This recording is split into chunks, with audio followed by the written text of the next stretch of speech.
What's up, everybody? We are here on episode 5 of Now You Know. This week, we have a very special guest, someone near and dear to me, been friends with him for a long time, Grammy nominated, guy throws down serious fire on the decks, DJ Scram Jones. Scram, what's up, my man? What's up, my brother Jeremy? It's good to see you. Good to see you as always. How's everything going for you? Everything is smooth, Yeah. Just riding the wave, Yeah, I'm board, sometimes boogie board. Okay, so let's get right into it. So, a lot of the things we like to do on here is we talk about people's come up, what they did to get to the place they are. You're obviously very high up in your career specifically, so wanted to hear from you, the man, the myth, the legend. Where is he? Right there. So tell me, where are you from? I'm born and raised in New Rochelle, New York. Okay, New Rochelle. Westchester. Right. South Westchester. So do you say New Rochelle or do you say Westchester? I say New Rochelle, but if people get stuck, I say Westchester, but Westchester's very big. So, Okay. I'm 10 minutes from the Bronx. So, people think, oh, you're up, you're upstate, but I'm like 10 minutes from the Bronx where Right. hip hop started. Like, So is that fact? Hip hop started in the Bronx? absolutely. Yeah? Like who? I mean, the Cool Hercs and Grandmaster Flashes and Bambadas. Those are the guys on the Mount Rushmore. Are these people that you listened to, studied growing up, anything like that? Definitely. I mean, I was, a bit younger than, Sure. a little kid, but growing up, my introduction to hip hop was actually breakdancing. Really? So just being, Were you a breakdancer? I was a wannabe breakdancer. I wasn't good, but I was a spaz, trying to. My mom would always say, "You're gonna break your neck trying to do these, spin it on your head." But when I first got exposed to breakdancing, which I just told a story, but actually my father used to work for Pepsi, and they had like a Pepsi picnic or something for the family, and there was breakdancers there. And also on top of that, Michael Jackson was sponsored by Pepsi, so I was able to go to a concert. So that was like, I sound real old right now, but I was a little kid, elementary school, but seeing the breakdancing, They had TV back then? yeah, black and white, you know what I mean? At the wide. Yeah, big bucks. Well, basically, I didn't know breakdancing music was hip hop music at the time, but that was my intro. And then when my dad bought me a record that was a breaking soundtrack, and it had like Grandmaster Flash, this, that, White Lines, or this or that, and that's kind of how I learned about the old school. Later on, I really learned when I did my studies. That's dope. So I'm just wondering, at this event particularly, just to really dig deep into the memory vault, were you looking at these guys like, whoa, what are they doing? Like, I want to do that. Yeah, the music was just so fire to me. I think it was like Herbie Hancock Rocket. I don't know if you remember that song. It's like da da da da da da da da. I don't know.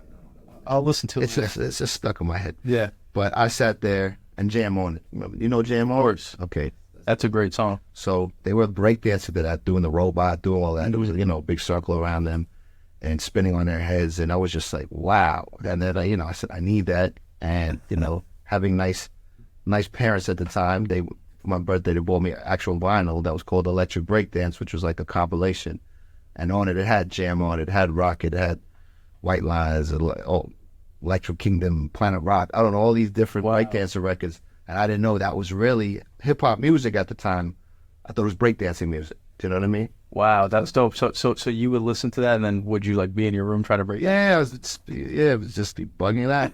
That was a spaz, All right, so in New Rochelle, you're breakdancing away. This is young, like 6 years old. Yeah, very young. Okay, understood. We all have dreams. So you're breakdancing, right? And then when was it when you were like, you know what, like breakdancing itself isn't for me, but I do want to be in this scene? I wasn't a big on the scene. I was just a super fan at first. So all through elementary school, middle school, high school, I was really just a fan, not knowing that this is something I can actually make a profession in a sense. I didn't know it would be my career. I just collected tapes, collected records, collected CDs, and then, started writing rhymes because if I got an instrumental, I just loved writing rhymes too. They were whack, but I just enjoyed the process of writing rhymes, So I would write rhymes, middle school, high school. And then I realized when I was 15, two things. One is that I used to battle these other guys who had the newest mixtapes, When you say battle, I just want to be clear. Okay. There's rap battles, there's DJ battles. Like what? Well, this is more just going to school, going to your class, and someone will pull out the new Kid Capri tape, or Ron G, or just a cassette. Sure. Hey, did you hear this? It got the new whatever. Yeah. And I'm like, how do these DJs get it first? And I would always, and these kids would go to the Bronx and get it. And I wasn't going to the Bronx that young. And then I worked out. The DJs are the plug, right? Sure. I'm going to be a DJ and get the records that actually, and I started doing that for exclusives, not realizing two things I didn't realize. One is that when you buy the records, they all have instrumentals on them. Right. So that made me, when you buy two turntables, it comes with a microphone in a sense. That's kind of a package deal as a DJ. So with the microphone and instrumentals, that became a whole thing right there. But then also getting the records first, so I could go to high school and say, yeah, you don't have this, you don't have that, And that was like a cool thing. And then after, of course, it became a whole thing to scratch my brains out and try to be a battle guy. But that was... So did you start scratching in high school? Like you said, you were 15 when this happened. When were you like... Was there a moment where you're like, all right, like... this is what I want to do. I want to be involved in music. I want to be a DJ in music. Or was it just like, did you try to be a rapper? No, I didn't. At the time, wasn't confident with the rapping, even though I would always be writing. And we would record ourselves on a 4-track freestyling, but it was just having fun. Yeah. But DJ, once I bought the equipment, it took me a while to learn the technical side. I was a nervous DJ at first, trying to like really get it because I'm like a perfectionist, and I was like. But then once I really got the techniques, because at first, when I mean techniques, that's like a double entendre right there, because the technique turntables I had. Oh, that's funny. Right. But I also learned the technique. So first I had like horrible Gemini ones that, you touch the record, it's like it wouldn't, you know what I mean? It was slow.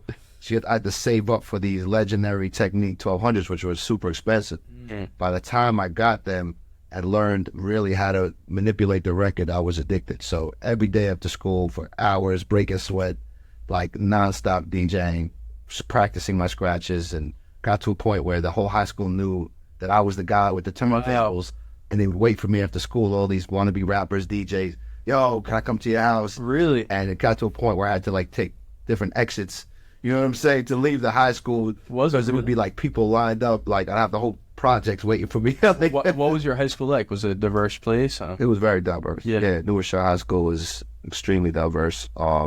Anybody famous come out of there who's like a big rapper? Brand Nubian, the group, which came from New Rochelle, so Grand Pooba, those guys. There was a group called Rough House also at the time that had records out. And the thing about New Rochelle is like New Rochelle, Mount Vernon, and Yonkers, and kind of cluster them up. Johnny's Pizza? Johnny's Pizza. We'll talk about Lamb, bro. But just, so like we were into P-Rock and CL Smooth, like the Mount Vernon guys. Sure. Puppies from there, Heavy D. And then Yonkers is... he was Puppy back then. We're not going to know about Diddy. No Diddy. But, back then it was, like I say, P-Rock, it was Heavy D, and then Yonkers, like I said, Mary J. Blige, Ben Locks, DMX. So we had a lot of pride, those three, even though we competed in those sports and we were kind of enemies in sports, but we all kind of shared that.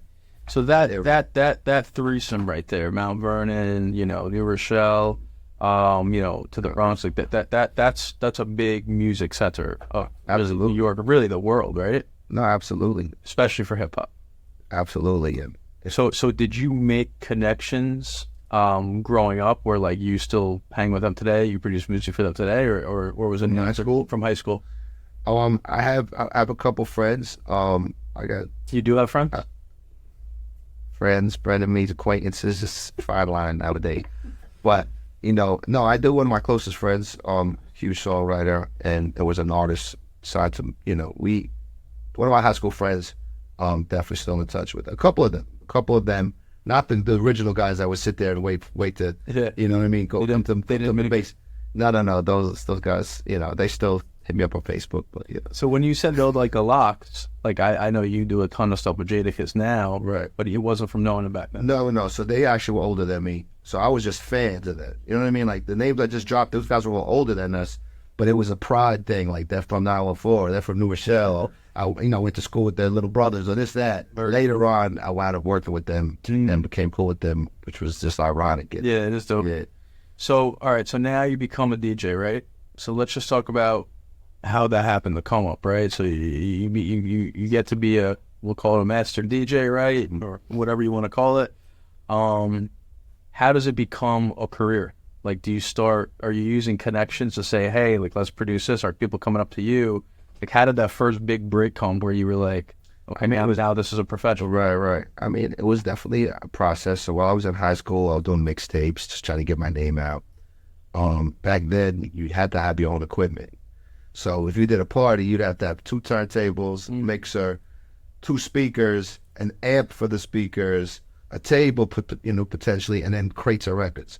So I don't know if you saw like House Party with Martin, like stuff, and people. It was like that. That was real. It was real like that. Like it was like a real physical profession. Now it's just a backpack you plug in and play. It's crazy. It was such a physical job, and you had to invest so much money. Similar to production back then, you needed a big $1 million studio to record. Now you can, do it on a laptop. Totally.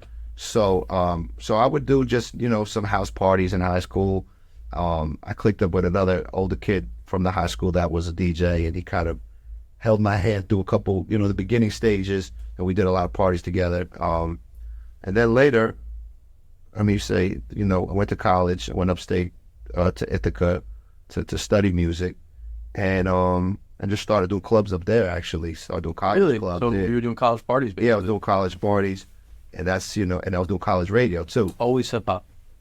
No, hell no, never. Nah, I mean, people know me for hip hop, but my record collection is so so broad. Really? And when you do these parties, like a college party, they don't want to just hear hip hop. Yeah. You know what I mean? You got to play some dance music. You could go back, play Michael Jackson. You got to have a reggae set. Yeah, you got to play R&B for the girls. And then, and then when you study the old records, you start, it's really about who you're DJ for, but I would never just sit in that one. So are you tailoring, like, are you, at that point, are you reading the room, like, trying to get the vibe from people? Sure. You put on a certain song, people are on, like, a little more vibe, then you put on another one, yeah, and they're like, oh, rock records, right? Because growing up, collecting, I would have all rock records. I would have the Bon Jovi or the Night Snake or them Poison, or all of that, Twisted Sisters. Yeah. And then I have, like, the old freestyle music, the Lisa, the George Lamont, the TKA, and then, and et cetera, et cetera. So I collected everything. So when I got... Still have those records? I do. Half of them got destroyed in my garage when I moved to my house. I left them for too long, and they melted and molded. Sucks. Very sad day. Yeah. But I have half of them, so which is like still like a good... That's cool. So you're doing these college parties now in Ithaca, okay? What's the next step, right? Because I'm sure there's a lot of people right now listening or watching, whatever it might be, where they're like I want to be a DJ, right? There's kids right now that we both know who are yeah. I mean, now they're into different eras, so they got it kind of easy now. I hate to say, do they? Absolutely, really. Just because they have a direct to the internet, they could get music free. Put something out there. They can, you could practically mix it. These programs could sync it up for you and mix it. So crazy. Like I always tell people, like we have to DJ blind in a sense. Like they're so used to looking at a screen or pressing buttons, but like in a DJ booth, you got to deal with all this ruckus of the club and people in the booth, and now you're trying to concentrate on the headphones to match the beat. But people are requesting songs. Yeah, but then the record might have a skip in it, or the needles might be jumping, and you're like trying to make sure you got the right. You know what I mean? Like it's crazy. So it's such a mental challenge. Now I don't need headphones. I really don't. I mean, you know what I'm saying? Like I could literally have my cue points ready, line up the waves, know where my cue points, like 8-bar intros as they call them, line up the waves, do my blend, and have a conversation while I'm doing it. You know what I mean? Busy is that? And I'm not saying that's good or bad. I've graduated to that, so I get to do that. You know what I mean? Like these other guys that just go right to that. And I'm not saying you need to struggle, because that sounds like an old man, like bitter type of. Hey, back in my day, I won 7 miles. I know all the DJs that are bitter at the new guys. Oh, are they? And the only thing they should be bitter about is them not knowing. I always say being a DJ is someone that loves music overall, a music collector. So have a broad sense of music and have your collection broad. That's all I'm saying. Don't just say I'm a DJ, but you only play one genre. Know the old school. Don't disrespect the old school. Play the old school. Play soul, play this, and that makes you a real DJ. But I have old school guys that say, they hate the technology and don't use the sync button. The sync button basically puts the next record to the tempo that you're about to play. You know what I'm saying? It's everything, by the way. But if I'm doing I do a lot of creative mixes, so I'm mixing acapellas fast to different beats. I'm not sitting there trying to get it to a perfect thing. I'm pressing that sync button, and I'm allowed to do that because I'm getting creative. I get it with the new guys. You guys are robots. You might as well get a monkey to do this because no anyone can do this. But I use it for creative ways to get quick mixing. So no one can say anything to me. Wow. Shout out to the sync button. That's crazy, dude. So it's just a lot has really changed with technology. I mean, it's, technology affects obviously every industry, but like you said, I mean, as long as you know music a little bit, know what's popular, this and that, you hit that sync button, you could be a DJ.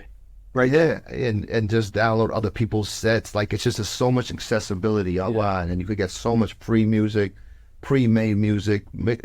So, certain big songs back in the days had weird intros, and it was so hard to work out good, smooth, seamless ways to bring them in. Now, so with that, would you have to almost like spin it around? So when you just have to find the right way to segue it in. So sometimes you may have to grab the microphone. You may have to.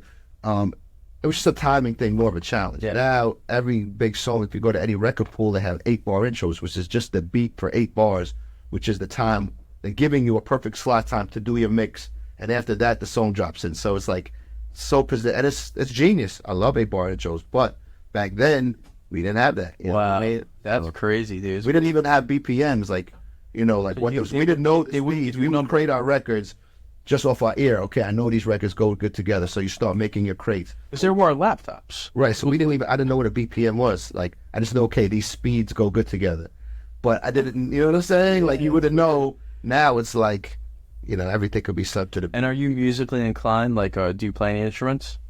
I play the keyboard by ear. You know what I'm saying? Sure. Growing up, there was always a piano in my house, and I took lessons for a while. Didn't like them. I had the wrong teacher.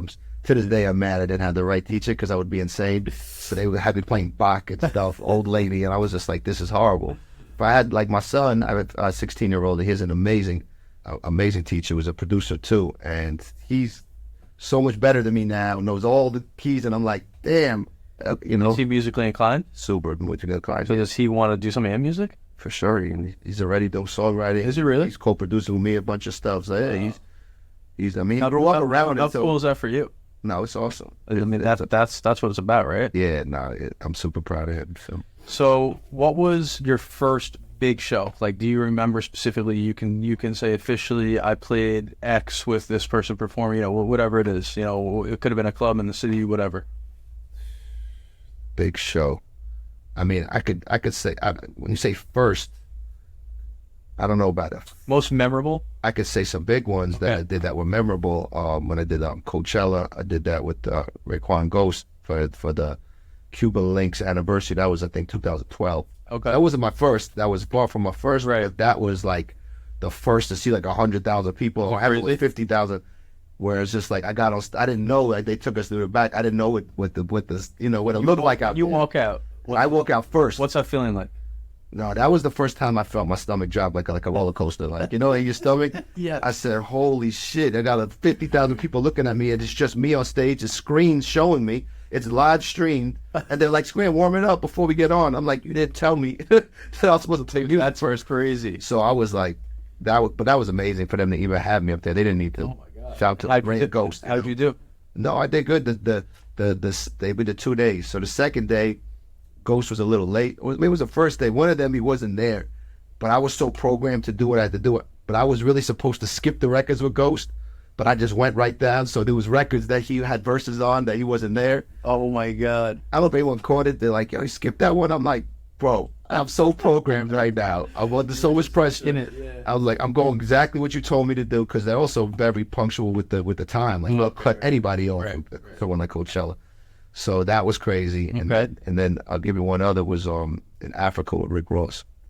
That was insane. That's crazy. And that was in Nigeria. What did you guys do there? It was 3 shows. There was a festival. It was also down. I mean, those are like my biggest moments, being on like the biggest stages I've ever done. Heroes 8. That in Yankee Stadium, Ghostface I did recently too. You did that recently? That was last year for the 50th anniversary. It was like we had the whole Yankee Stadium singing Cheers, play Cheers out of nowhere, Or everybody knows. and everyone, and the whole the whole place. I didn't even realize it was like a Boston song. Everybody's like, That's you got Yankee Stadium singing a Boston, but those 3 moments, and I'm just Those were feel like I'm yeah. trying to flex right now. But he asked me those 3 right there. But before that, I mean, I've done a bunch of stuff, and things have gone good and bad. I've had, So let's stay with flexing for a minute.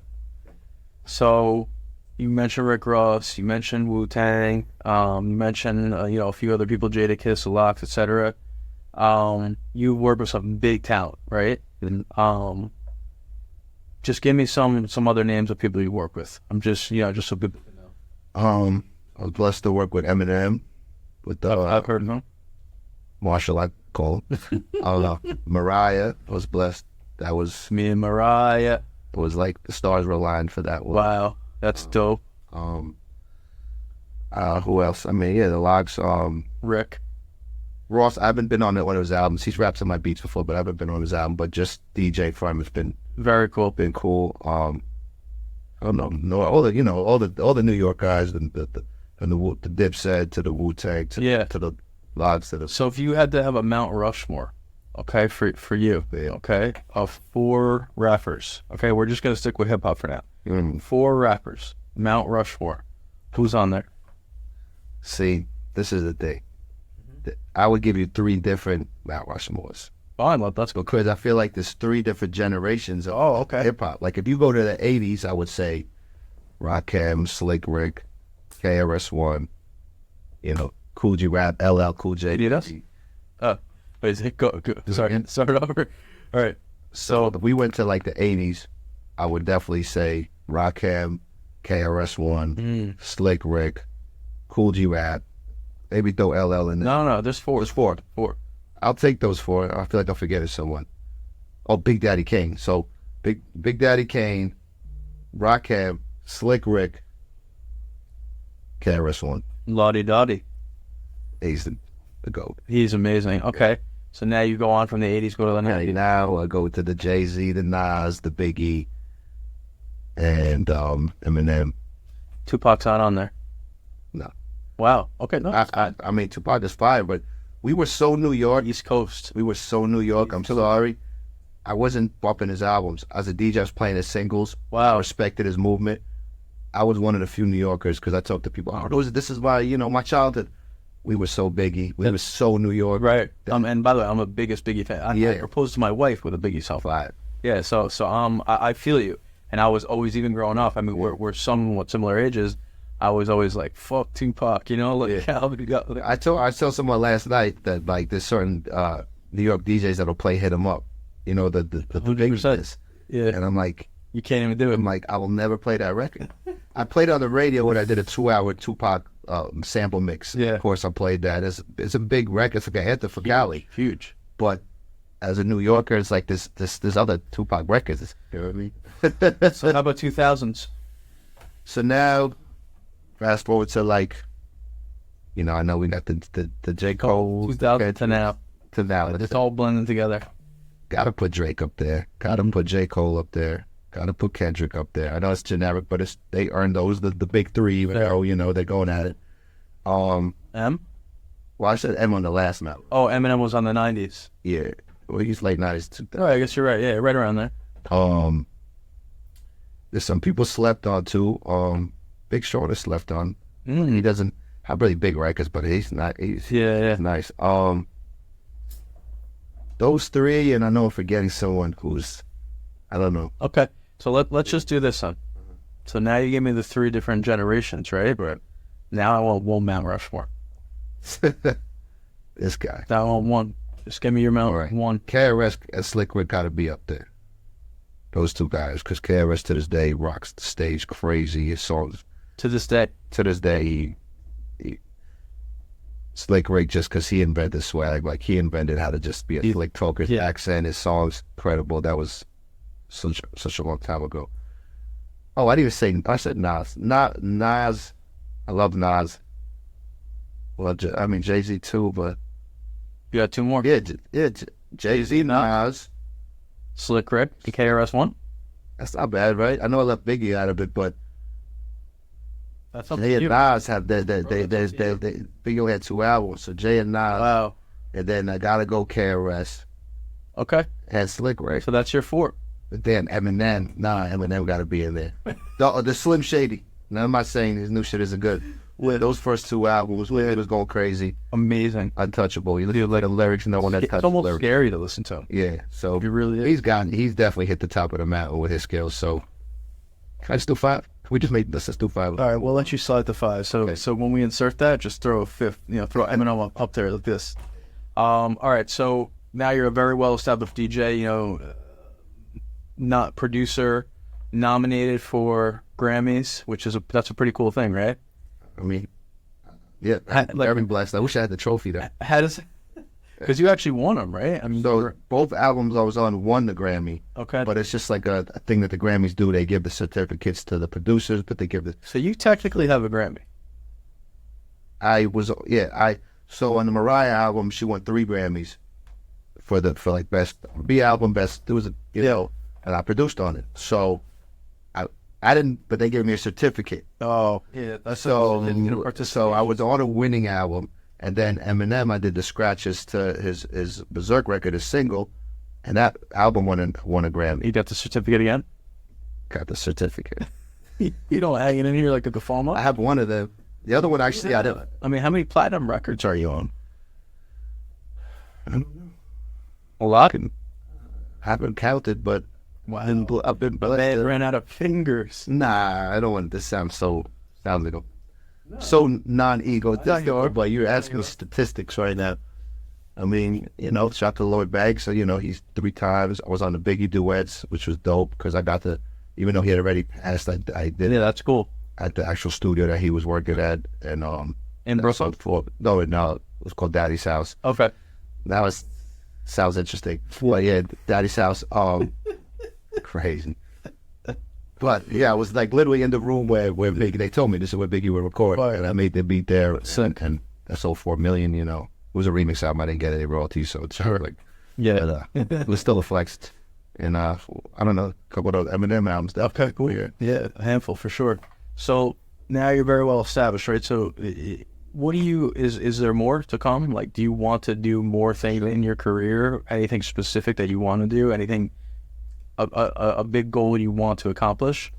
I just want to release some of my own music. It's something that, and it's not, I've released, I've done the rapping thing, and that's more of a passion thing.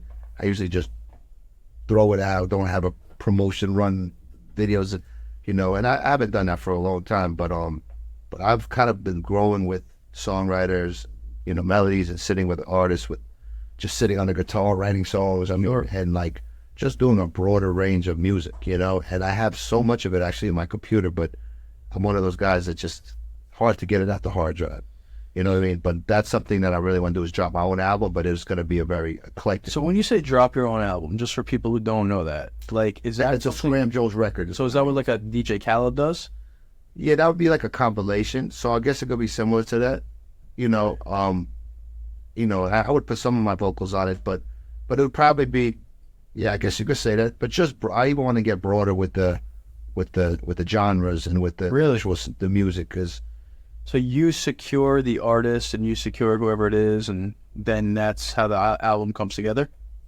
Yeah, it is. I've worked with so many amazing songwriters, and we were written together, non-rap, amazing, singing songs, that it's either, there's 2 lanes to go with it, and both kind of, we hit roadblocks, and I still want this music heard. One was trying to come out with them as an artist, but a lot of these songwriters, interesting enough, are introverted people that aren't big on social media, and aren't maybe the most marketable, or has, it's about popularity and it's about content, and some of these guys don't have anything, but they make amazing music and have such an amazing, talent. Just wild how that works. Yeah, and then the other thing is trying to sell the music. But when it comes to selling these songs, there's go-to people that these labels go to, and sometimes it's hard to get to these, like, to the Maroon 5 circle or to the Ed Sheeran, hey, I got a new song. You kind of have to, it gets annoying after a while to try to keep pitching songs where you're like, something, and then I've done it, and they've resung it, and it sounded worse.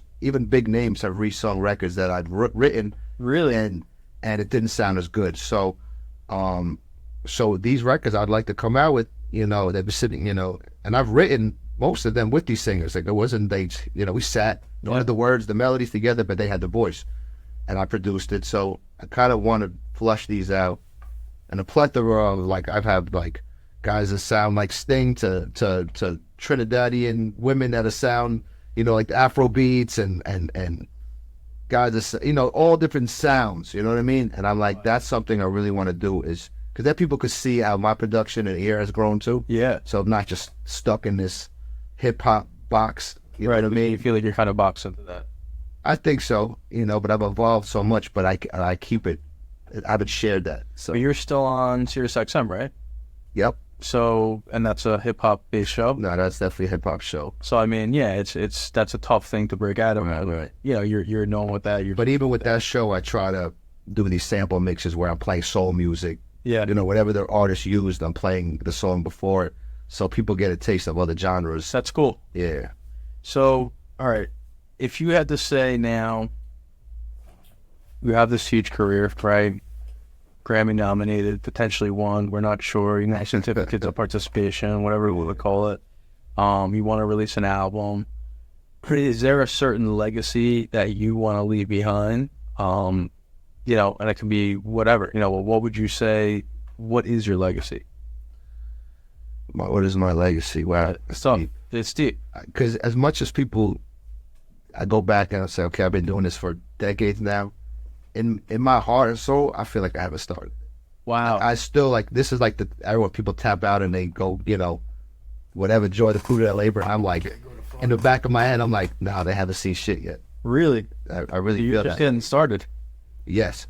Wow. I mean, that's a weird way to put it, but I don't feel like you've also grown into yourself. Like, you deal with a lot of stuff behind the scenes, domestically, relationships, having kids. Sure. Stuff that you don't put on Instagram. You only put your W's on because you want it to be your business A card. weird thing, right? So it's just like W's, W's, W's. What a life you live. Everything you win, you win, you win. And it's like I get torn because sometimes I want to share some real shit that I'm going through, but then you also want to, like, someone describe it to me. So it's weird because you want it to be a business card. Yeah. And people don't want to deal with people that are dealing with shit, but it's a human thing that people relate to. So musically, and that's how a lot of the music in my computer is very personal, and I think people will relate to it on that level. Maybe not on Instagram. So it's funny because what you just said, we recently talked to someone else about it on the podcast. It's a weird thing that people truly are only putting up straight W's on Instagram, right? And it's weird. I'm guilty of it too. Right. We're all guilty of it. You're showing the coolest things you're doing, or these are kids' accomplishments or this and that, but you're not showing the really hard times or when you have that crazy fight or this or that. Yeah. So it is a weird. It's interesting to put it like a business card. I actually haven't even heard that. Yeah. So it's and I put stuff up, personal stuff, and it got a great response. Other times, even my son's like, "Dad, take that shit back." But I get too emo or something. But I'm like, damn, I want to show my heart a little more. You know what I mean? I'm not some cardboard person, and people can relate to that because we're on this, this human journey together. It's as you get older, you get more spiritual, you get more wiser, and you want to share that. Being a father, going through, crazy relationships, mental health, dealing with mental health, and you know what I mean. So is being a father one of your greatest accomplishments? Definitely, yeah, I definitely, and it came from a very toxic place. Really? Not to get too personal, but I'm saying me and his mother are still at odds. You know what I'm saying? But what a special kid came out of that. You know what I'm saying? Yeah. So it's just worth it. So yeah, he definitely he's the best for sure. That's awesome. What does he do?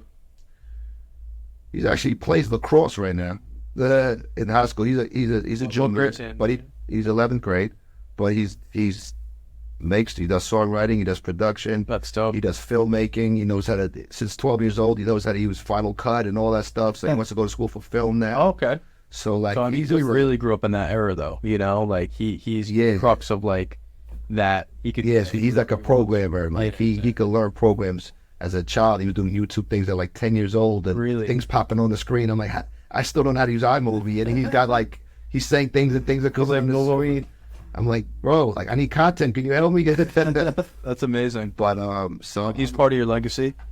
Nah, he's definitely born on my birthday too. So he's is it really? He's my real little. Wow, Sher birthday? Yeah, that's crazy. How so? 6? Wow. Okay, so you had him not that young. Yeah, but I gotta show my age now. No, you don't. Nah, it's my 30th birthday. Yeah, that's awesome, dude. Happy 30th birthday for that one. Yeah, for sure. So, okay, so now we know that you want to show the world what you really got too, right? And it sounds crazy because, like we said, Grammy nominated, this and that, very accomplished. but it does sound like you want to take it to another level. So that's pretty cool to hear, and I bet you a lot of people don't know that. But they hear the stuff that I mean. Is it going to drop? Like, No, it has to how is this going to happen? I just gotta just surrender. You know this saying, over-analysis is paralysis. Yeah, right? yes. That's me. That's why I have peers that are on their like 11th album, like people that came out that I, came up in the same era. And I'm like, I should have 11 albums. So are you jealous of that? Nah, jealous.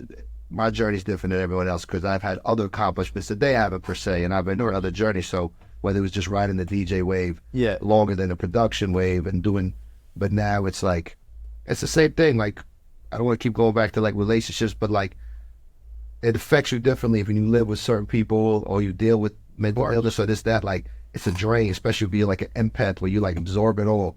So it's like I stopped making. I couldn't make music for a long time. I'm a sponge to it. Yeah. So I actually, DJing was my escape. You know what I'm saying? So I would get as many club dates as I could so I could get the hell out of the house. I would drink, I'd smoke, I would escape it all.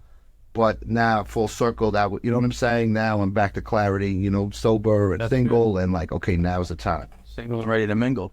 No mingle, as long as it's, Yeah, hit DMs, ladies. a little nervous. Okay, so just so you know, so this podcast is sponsored by Island Auto Group, big auto group, Shout out Island. based in Staten Island.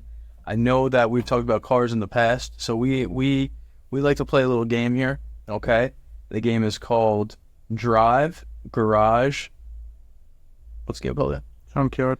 The game is called Drive Garage Junkyard. It's like fuck, marry, kill. Okay. But with cars. Okay. Okay, so you give me. So I'm gonna give you exactly. I'm gonna give you 3 cars, and we should Sure. play fuck, marry, kill too if you want. But I'm gonna give you 3 cars, okay? And you're gonna tell me which ones you want to drive, which one you want to junkyard, and which one you want to marry, right? Forever. Okay. Okay. It's just So here's the cars. Okay. I know one of the cars. You're kind of that guy. okay. So I'm gonna give you 3 cars. Ready? Yeah. Cadillac, Escalade, Well, that's both Cadillac. Oh, Cadillac Escalade. That's one. But okay. Cadillac Escalade, Jeep Grand Cherokee, Toyota 4Runner.